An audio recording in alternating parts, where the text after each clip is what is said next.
What's up guys, it's me Jeremy. SWAIN's rework has been out for a little while now, and there's enough information shared by Riot that we finally have everything we needed to put together our next What Could Have Been video.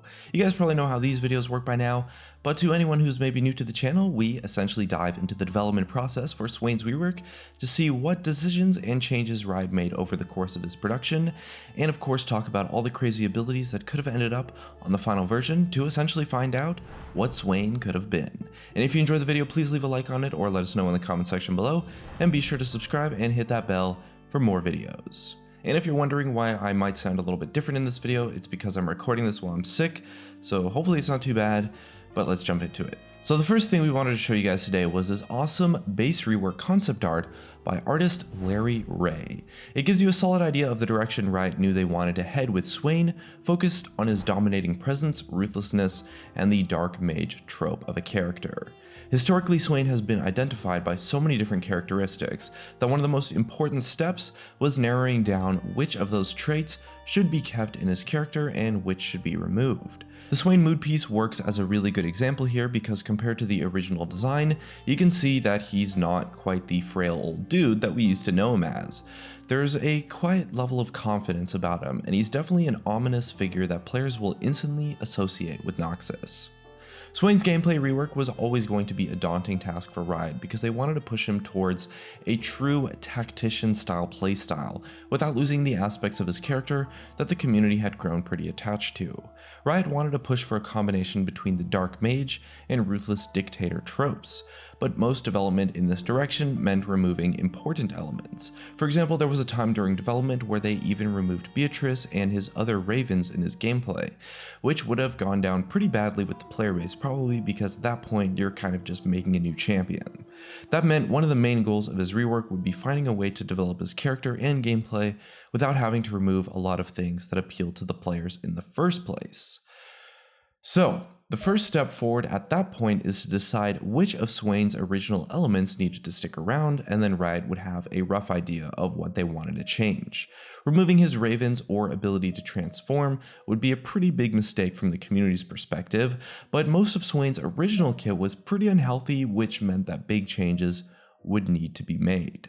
The problem was that old SWAIN had really poor interactions on every ability except his W, never move.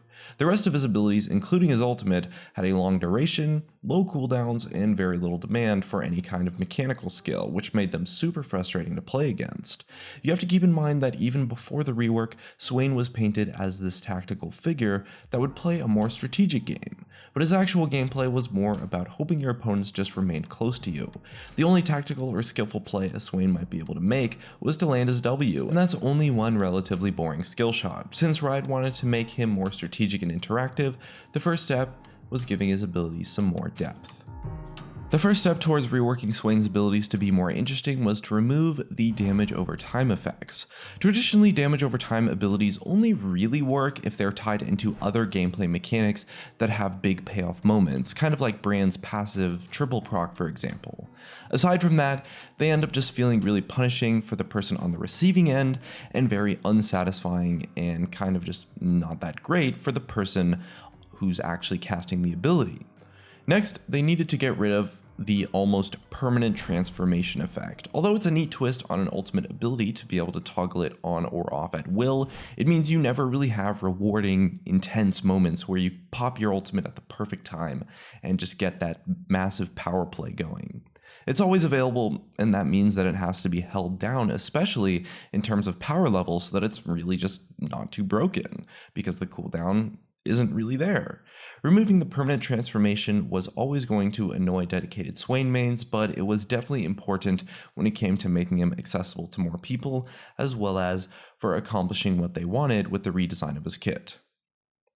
Riot's attempts at keeping SWAIN's transformation without forcing him to rely on it as a permanently available ultimate started out with a shift from his R onto his E. This version of the reworked SWAIN's transformation works similarly to the old ultimate, where he'd drain HP but he would gain movement speed and not be able to cast other spells. There was also a version of his soul collecting mechanic where he'd pick up souls from dead champions, then consume all 5 of them for an empowered version of the transformation. This version was kept in test testing until about 2 months before the PBE debut, before it was abandoned for a variety of reasons. Firstly, requiring all 5 souls to get the empowered transformation meant he ended up with a really big feast or famine situation where he would either just be way too strong or completely useless. It also kind of conflicted with his fantasy of being in control of a demon, since he'd be unable to use his own abilities while in that demon form.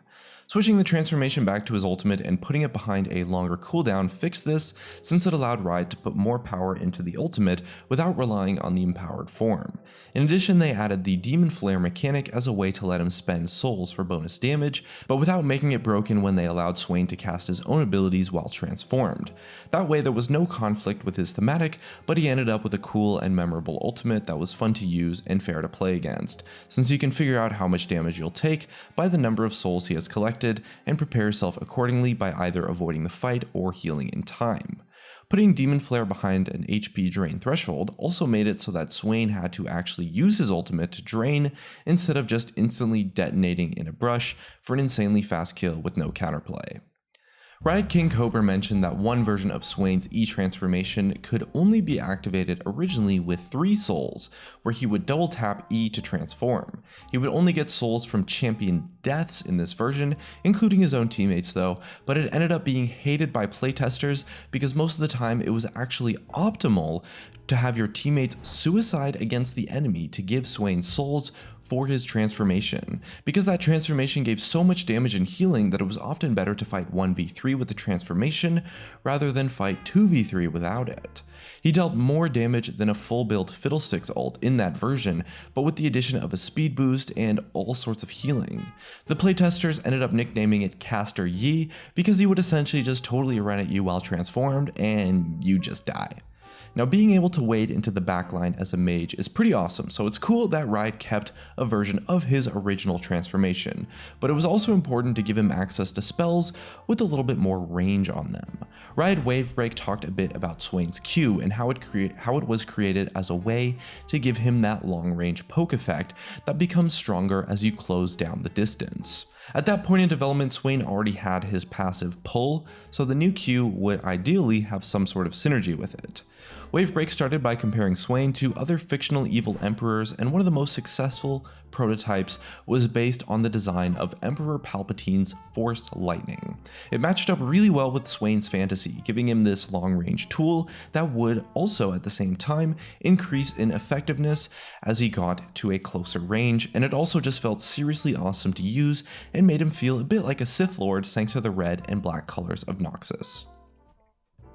So far so good, the new kit was shaping up to be pretty darn cool. There was more skill expression on this kit, and he was less frustrating to play against, but the whole sort of grand general theme wasn't being properly conveyed. Obviously, Riot wanted an ability that would slot nicely into his new kit, but they needed it to give him a kind of a tactical feel. As an immobile, close-range mage, Riot realized they could potentially give him a super long-range spell that would assist any roaming or skirmish attempts without pulling him away from the mid lane. Vision of Empire was as a result created with this in mind, being able to scout or join in fights from a distance while also contributing reasonable damage is a really cool strategic ability, and it had the added benefit of comboing nicely with the rest of his reworked kit. On top of that, it used a similar skill test to the original Swain W with the delayed effect, so it ended up feeling pretty natural for Swain players to use. It wasn't actually the first time Riot tried a long-range vision ability. At one point, Swain's passive was a special ward that he could only place on the map while inside his base. He'd basically activate your trinket and your map would zoom way out to a bird's eye view of the entire map, where you could place the ward anywhere. It ended up being removed because it felt really bad to accidentally use while being pushed in by the enemy team, and Riot had better plans for his passive anyway. However, it did help get Riot on the right track when it came to giving him that tactical approach to his gameplay.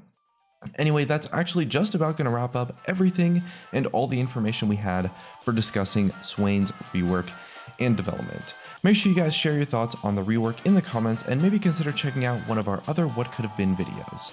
Either way, looks like that's going to be it for this one. Thanks for watching. Please leave a like, subscribe if you want, and hit that notification button, and I'll see you guys next time.